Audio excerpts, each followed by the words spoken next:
A number of springs ago, my wife and I were visiting an organic farm when the farmer, who was a friend of ours, said, "I am so sick of asparagus.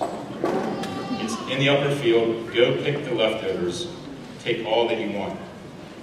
Bridget and I filled 3 kitchen trash bags with foot-long organic asparagus stalks. Their tips were a beautiful lavender, and their stalks a gorgeous pea green color that faded into ivory at the base of their stalk. Like kids, we stood in the field, picked them straight out of the rich brown soil. In the field, we stood there and scarfed down the asparagus, raw. They were juicy, sweet, and incredibly tender, moisture dripping from their broken stems. We stared at each other, with dirty hands chewing away. It was a moment of simple, innocent joy. It was where we experienced the truth and revelation that can come from food, eaten fresh, and now, right from the earth. One of our dreams became to share this delicious immediacy of locally produced food with others in a restaurant we were about to create. Later that same summer, I was visiting a transitional program for men on Park Avenue, when one of the men, formerly homeless and a previous addict, came down to supper. In his hand was an old copy of Baltimore Magazine. The man, who would later become our first employee, sat down beside me to show me a picture. He had the magazine opened to the place where, in a full-page color photograph, I sat with my maitre d' marked Tory. Our restaurant at the Harbor Court Hamptons had won Best Fine Dining Restaurant that year. Tyrone said to me, "When I heard you were coming for dinner, I dug this up." He asked me, "Do you think you'll need any cooks at the new restaurant you're opening?" My wife is what you might call a creative thinker, and she is a perpetual optimist. Bridget has studied models of social enterprise across the country. We have traveled everywhere. Later she said to me, "There is no reason why we cannot create a farm-to-table restaurant that is also a training school for those in need of opportunity." So we did. Good morning, BIC graduates, faculty, honored guests, friends, and family. I would like to thank President Schick, Dr. Hindi, and Chef Wagner for this great honor. I accept it humbly and on behalf of all the BIC graduates in the audience this morning. I accept it with the hopes that your future in the great profession of the culinary and hospitality arts will bring you complete fulfillment, tremendous joy, pride, and unlimited success. I also dedicate this degree to you in the hopes that this honored and history profession of service will challenge you to be better people who are committed to both your profession and to your community. My name is Galen Sampson. I am the chef owner of a Baltimore restaurant called The Dogwood in the neighborhood of Hamden. We run a busy, successful, well-reviewed restaurant, and I've been in the food and hospitality business for over 20 years. Along the way, I've received a few accolades, but the success of my restaurant and the depth of my culinary resume are not the primary reasons your teachers invited me to speak to you this morning. They are honoring me and through me, the entire team at my restaurant, because at The Dogwood, we have, as a team, made the vision my wife and I dreamed of a reality. We've created a restaurant that serves sustainable, local, American cuisine, and also has a long-term apprenticeship program which provides paid employment, hands-on training, and support to individuals who are transitioning from addiction, incarceration, and/or homelessness.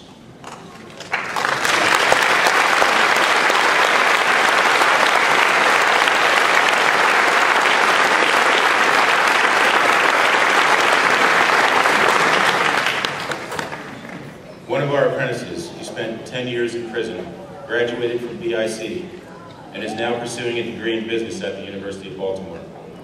Another of our apprentices, formerly homeless, runs our cold side by herself, even when we do 290 covers on a Saturday night in Hamden. Another, who was formerly incarcerated, homeless, and an active drug addict for about 10 years, now runs our catering department.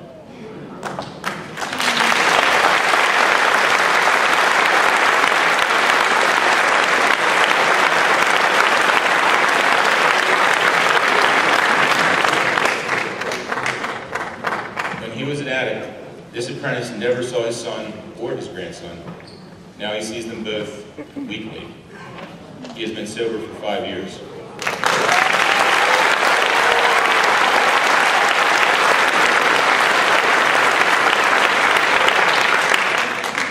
In reflecting on them, I'm asking you, on this very important day in your life, to think about ways that you might give back.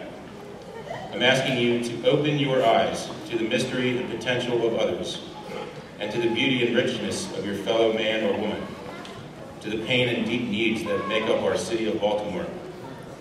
In your minds, I'm asking you to put windows in your kitchen to let the streets of Baltimore in.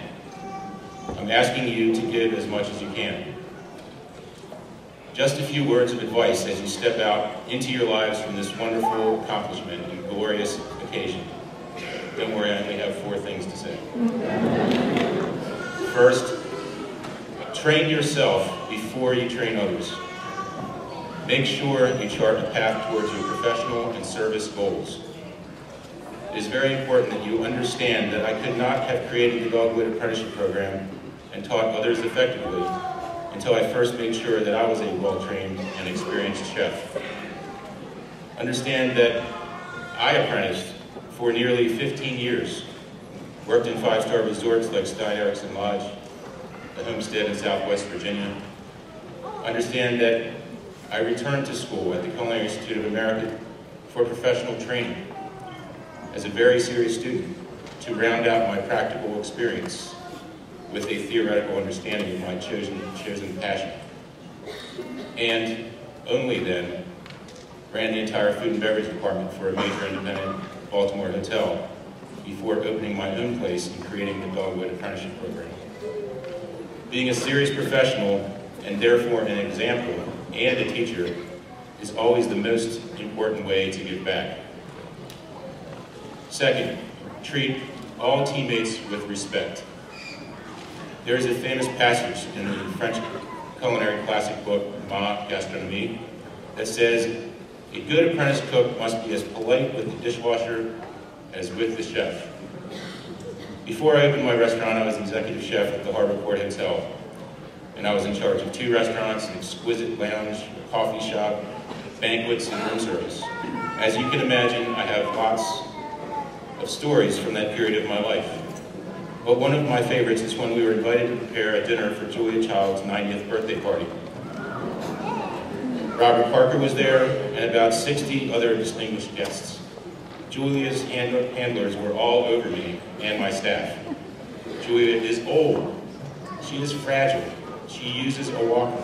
Please do not bother her.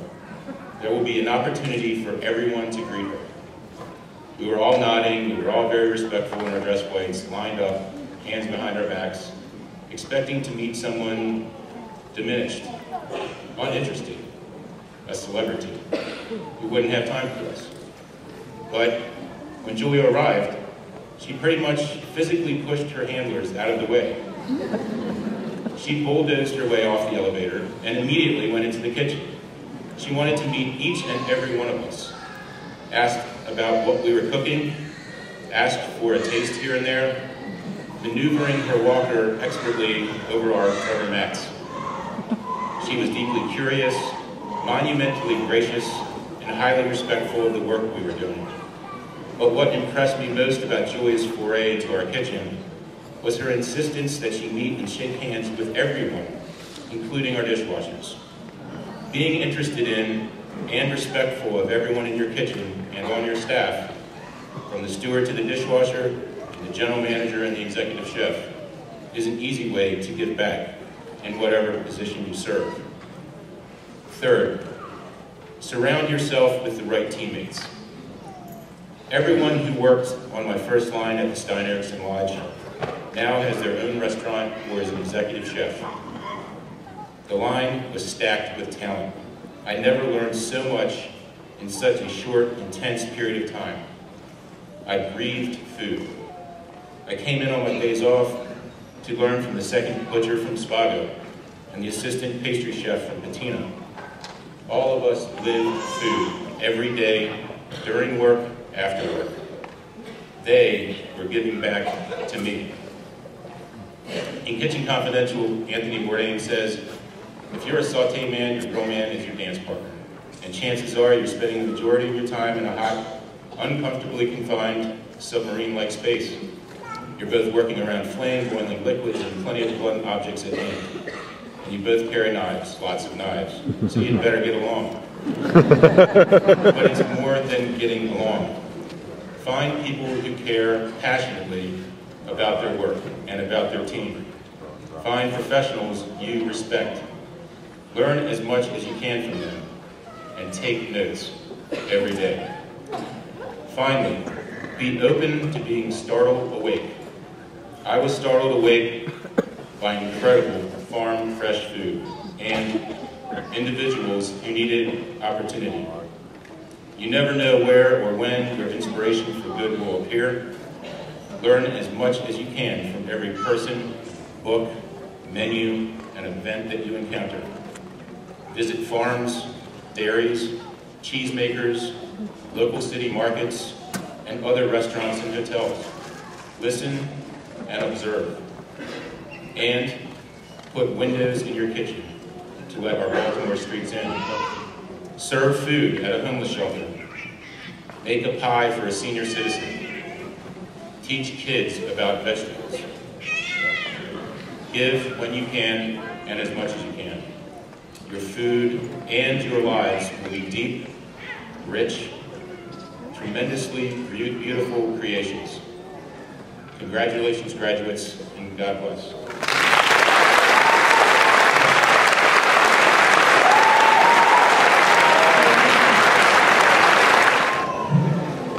The candidates for the degree Associate in Applied Science, please rise and present yourselves. Science, Professional Cooking and Baking, Catherine Dorsey. Associate of Applied Science, Professional Cooking, Daniel Fink.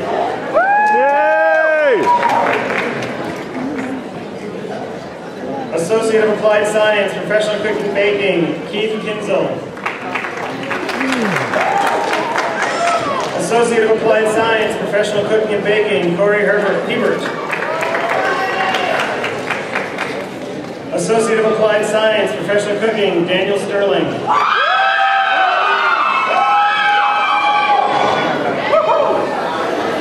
Associate of Applied Science, Professional Baking and Pastry, Silverio Mazzella. Authority invested in me by the state of Maryland. Please reward you the degree Associate in Applied Science with